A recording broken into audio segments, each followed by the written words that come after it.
ఓం నమో నారాయణాయ. వారాహి అమ్మకు నమస్కారం చేసుకుంటూ, అమ్మవారి దయ, ఆమె చల్లని చూపులు మనందరిపై ఉండాలి అని చెప్పి మనస్ఫూర్తిగా కోరుకుంటూ ఈ రోజుటి వీడియో స్టార్ట్ చేస్తున్నానండి. ఈరోజు వీడియోలో మనం చూడబోయేది ఏంటి అంటే, వారాహి అమ్మ యొక్క ఆమె ఇష్టమైనటువంటి రోజులలో మనం చేసే పరిహారాలు, పూజలు, స్విచ్ వర్డ్స్, ఏంజల్స్ నెంబర్సు, అలాగే అమ్మవారి యొక్క దేవి భాగవతంలోని కథలు కూడా మనకి ఎంతగానో అమ్మవారి మహిమ తెలిపే విధంగా ఉన్నాయి. కాబట్టి ఈరోజు దేవి భాగవతంలోని అమ్మవారి కథను విందాం.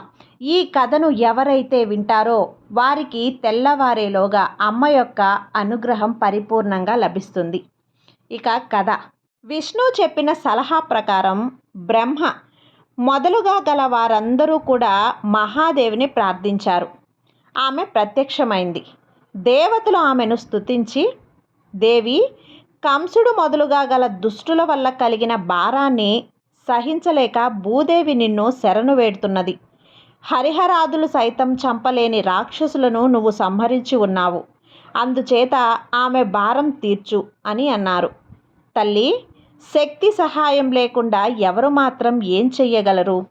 బ్రహ్మకు సరస్వతి, విష్ణువుకు లక్ష్మి, శివుడికి పార్వతి ఉండబట్టే వారు తమ తమ విధులు సమర్థతతో నిర్వహించగలుగుతున్నారు. లేకపోతే వారి వల్ల ఏమైనా అవుతుందా అని అన్నాడు ఇంద్రుడు. నీ సహాయం లేకపోతే మేం త్రిమూర్తులం శక్తిహీనులమే. ఎవరి సహాయము లేకుండా అన్నింటికీ సమర్థురాలివి తల్లి. నువ్వు ఒక్కదానివే అంతటి సమర్థురాలవి అని అన్నాడు విష్ణువు. ఈ ప్రశంసలతో తృప్తిపడి జగదాంబ, ఇంతకు నా వల్ల మీకు ఎలాంటి సహాయం కావాలి అని అడిగింది.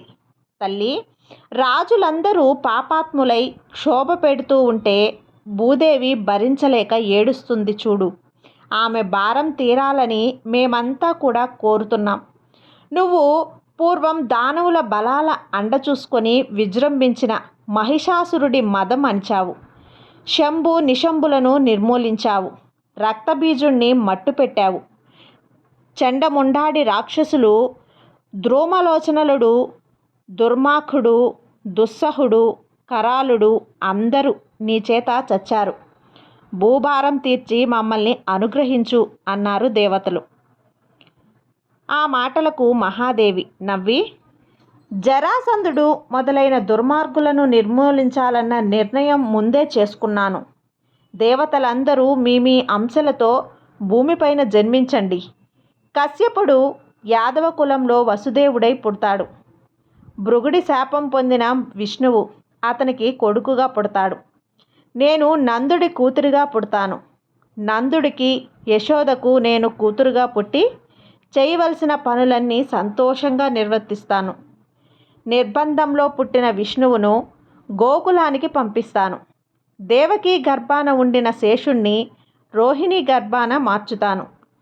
నా శక్తియుక్తుల సహాయంతో బలరామకృష్ణులిద్దరూ దుర్మార్గులైన రాక్షసులందరినీ ద్వాపర యుగాంతంలో చంపేస్తారు. ఇంద్రుడి అంశన అర్జునుడు రాజులందరినీ చంపుతాడు. యముడి అంశన ధర్మరాజు, వాయువు అంశన భీముడు, అశ్వినుల అంశన నకులు సహదేవులు, వసువు అంశన పుట్టే భీష్ముడు దుష్ట సంహారం చేస్తాడు. మిమ్మల్ని సాధనులుగా పెట్టుకొని చేయవలసిందంతా నేను చేస్తాను. ఇక మీరు మీ స్థానాలకు తిరిగి వెళ్ళండి అని అంతర్ధానమైంది. కాళిందీ తీరాన ఎత్తైన చెట్లతో అందమైన మధువనం ఉండేది. అందులో లవణుడు అనే రాక్షసుడు పరమ దుర్మార్గుడు. మధువు అనేవాడి కొడుకు ఉండేవాడు. బ్రాహ్మణులను బాధ పెట్టే ఆ రాక్షసుణ్ణి శత్రుఘ్నుడు అనేవాడు చంపి ఆ వనంలో ఒక నగరం నిర్మించాడు. అదే మధురా నగరం. అయితే శత్రుఘ్నుని వంశం వాళ్ళు దాన్ని ఎక్కువ కాలం పాలించలేదు. మధురా నగరం యదువంశపు రాజుల వశమైంది. దాన్ని యయాతి కొడుకు సూరసేనుడు ఏలాడు. వరుణ శాపం పొందిన కశ్యపుడు అతనికి కొడుకై వసుదేవుడనే పేరుతో పుట్టాడు. అతిథి దేవకి అనే పేరుతో పుట్టి వసుదేవుడికి భార్య అయింది. అయితే వసుదేవుడు వైశ్య వృత్తి అవలంబించటం వల్ల మధువంశంలో పుట్టిన ఉగ్రసేనుడు మధురాపురాన్ని పాలిస్తూ వచ్చాడు. కంసుడు అతని కొడుకు, దేవకి దేవకుడి కూతురు. దేవకుడు దేవకిని వసుదేవుడికిచ్చి పెళ్లి చేశాడు. పెళ్లి వేడుకల సందడి మధ్య ఆకాశవాణి, ఓ కంసుడా, ఈ దేవకి కొడుకులలో 8వ వాడు నిన్ను చంపుతాడు అని చెప్పింది. ఆ మాటలకు కంసుడు బెదిరిపోయి దిగులుపడి దేవకిని చంపేస్తే తనకు ప్రమాదం తప్పుతుంది కదా అని అనుకున్నాడు. కానీ ఒక చెల్లెలిగా సన్మానించవలసిన ఉత్తమురాలని చంపవచ్చునా అని అతని అంతరాత్మ బాధపడింది. అయినా తాను చావటం కన్నా దేవకిని చంపటం కొంచెం నయమే కదా అనుకున్నాడు కంసుడు. ఎందుకంటే ప్రాణం ఉంటే ఏ పాపానికైనా ప్రాయశ్చిత్తం చేసుకోవచ్చు. ఏ పాపం చేసైనా ప్రాణం నిలుపుకోవాలి కదా. అలా అనుకుని కంసుడు అందరూ చూస్తూ ఉండగానే కత్తి చేతబట్టి పెళ్లి కూతురు జుట్టు ఇంకో చేత పట్టుకొని ఆమె తల నరకడానికి సిద్ధపడ్డాడు. ఆమె తనకు చెల్లిలని, తను ఎటువంటి ద్రోహం చేసింది కాదని ఆ కఠినాత్ముడికి తోచలేదు. ఆ క్షణంలో వసుదేవుడు అడ్డుపడకపోతే దేవకి తల తెగి ఉండేది. ఇంతలో యాదవ వీరులందరూ ఏకమై, ఓరి దుర్మార్గుడా, ఎంత పనికి ఒడిగట్టావురా అని కంసుడితో పోరుకు సిద్ధపడ్డారు. కంసుడు దేవకిని విడిచి వారిని ఎదుర్కోవాల్సి వచ్చింది. అక్కడున్నటువంటి వృద్ధులు అశుభమైన కోట్లాటను ఆపి కంసుడితో పెళ్లి కూతురు ఉత్తమురాలు, చెల్లెలు, దాన్ని చంపుతావట్రా? ఆ మాట అన్నది నిజంగా ఆకాశవాణి అనుకున్నావా? ఎవడో అసత్యవాది వసుదేవుడి ఇల్లు కూల్చాలన్న దుర్బుద్ధితోనో నీకు అపఖ్యాతి కలిగించాలని గారడి చేశాడు. బుద్ధిమంతులు ఇలాంటి ఇంద్రజాలాన్ని పాటిస్తారా? కాదు. ఆకాశవాణి అన్నదనుకుందాం. జరగవలసి ఉన్నదాన్ని నువ్వు తప్పించగలవా అని అన్నారు. వసుదేవుడు కూడా, నీకు వచ్చిన భయం లేదు. ఇంతమంది వింటుండగా ప్రమాణం చేసి చెబుతున్నాను, దేవకికి పుట్టిన బిడ్డలందరినీ నీకు ఇచ్చేస్తాను. వారిని చంపేయి.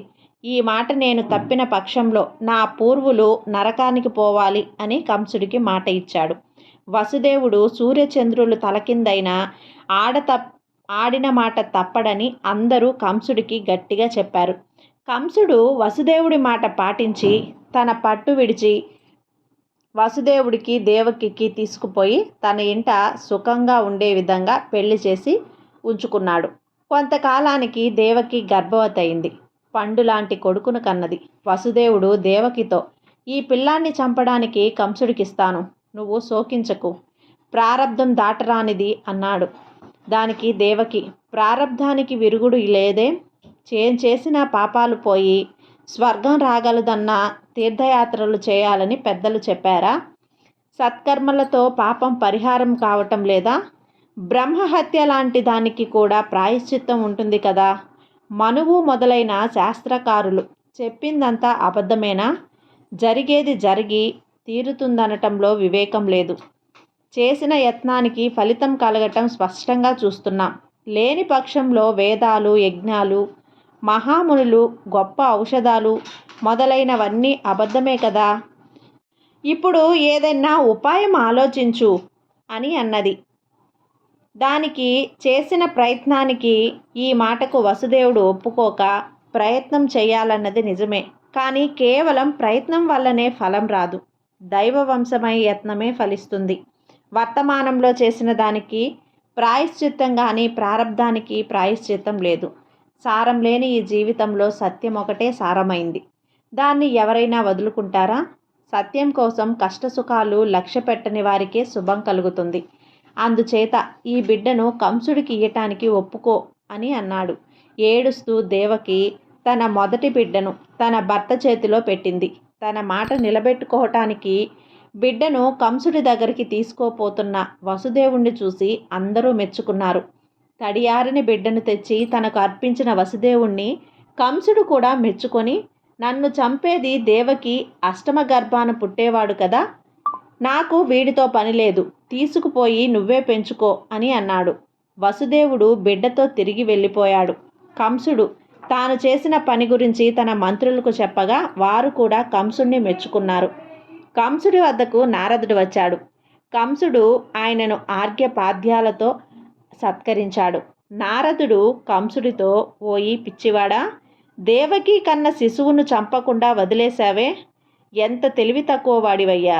నిన్ను చంపడానికి విష్ణువు దేవకీ గర్భాన పుట్టేలాగా దేవతలు పథకం వేయటం నేను స్వయంగా విన్నాను అని అన్నాడు. నాకు చావు అష్టమ గర్భం నుంచి అని ఆకాశవాణి అన్నది. మొదటి గర్భాన్నే చంపడం దేనికి అని కంసుడు నారదుణ్ణి అడిగాడు. దేవతల మాయలు తెలుసుకోలేకుండా ఉన్నావు. నీకు హాని కలిగించేది దేవకి 8వ సంతానమే అయినా వాడికి మిగిలిన 7 తోడు ఉంటే నీకు మరింత కష్టం కదా అని అన్నాడు నారదుడు. నారదుడు వెళ్ళిపోయాక కంసుడు దేవకి కన్నబిడ్డను తెప్పించి రాతికేసి కొట్టి చంపాడు. నారదుడు దేవకీ బిడ్డలను కంసుడి చేత పని పట్టుకొని చంపించడానికి కారణం ఉంది. స్వయంభువ మనత్వంలో మరీచికి ఊర్ణ అనే భార్య తన యందు 6 కొడుకులు కలిగారు.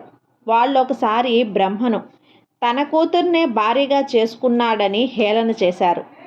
బ్రహ్మకు కోపం వచ్చి వాళ్లను రాక్షస జన్మ ఎత్తమని శపించాడు. శాపం వల్ల వాళ్ళు కాలునేమికి ఒక జన్మలో కొడుకులుగా పుట్టి 2వ జన్మలో హిరణ్యకశిపుడి కొడుకులుగా పుట్టడం జరిగింది. ఈసారి వాళ్ళు శాప విమోచనం కోసం బ్రహ్మను గురించి తపస్సు చేశారు. బ్రహ్మ ప్రత్యక్షమై అప్పుడేదో కోపం కొద్ది మిమ్మల్ని శపించాను, వరం కోరండి అని అన్నాడు. ఆ 6 బ్రహ్మతో, నీకు వరం ఇయ్యాలని ఉంటే మాకు దేవతల వల్ల, రాక్షసుల వల్ల, మానవుల వల్ల చావు లేకుండా వరమియ్యి, స్థిరంగా బ్రతుకుతాం అని అన్నారు. బ్రహ్మదేవుడు వారికి అలాగే వరమిచ్చాడు. తన కొడుకులు తనను కాదని బ్రహ్మదేవుడి నుంచి వరాలు పొందినందుకు హిరణ్యకశిపుడు ఆగ్రహించి వాళ్లను తన వద్ద నుంచి వెళ్ళగొట్టాడు. అతను తన కొడుకులతో, మీరు పాతాళానికి పోయి అస్తమానము నిద్రకు వసులై చాలా కాలం ఉండి ఆ తర్వాత దేవకీ గర్భాన పుట్టండి. కిందటి జన్మలో మీ తండ్రి అయిన కాలనేమి కంసుడిగా పుట్టి మిమ్మల్ని పుట్టిన వాళ్ళను పుట్టినట్టుగానే చంపేస్తాడు అని అన్నాడు. హిరణ్యకశిపుడి శాపంతో ఆ 6 కూడా దేవకీ గర్భాన జన్మించి పుట్టుకతోనే కంసుడి చేతిలో చచ్చారు. దేవకి 7వసారి గర్భవతి అయింది. కానీ 5వ మాసంలో ఆమెకు గర్భస్రావం అయిందని పుకారు పుట్టింది. ఈ సంగతి విని కంసుడు ఎంతో సంతోషించాడు. నిజంగా జరిగేదేమిటంటే యోగిమాయ దేవకీ గర్భాన రోహిణికి మార్చింది. కొంతకాలానికి గోకులంలో రోహిణి బలరాముణ్ణి కన్నది. 8వసారి దేవకీ గర్భం దాల్చింది. ఈసారి ఆమె గర్భంలో ఉన్నవాడు విష్ణువు.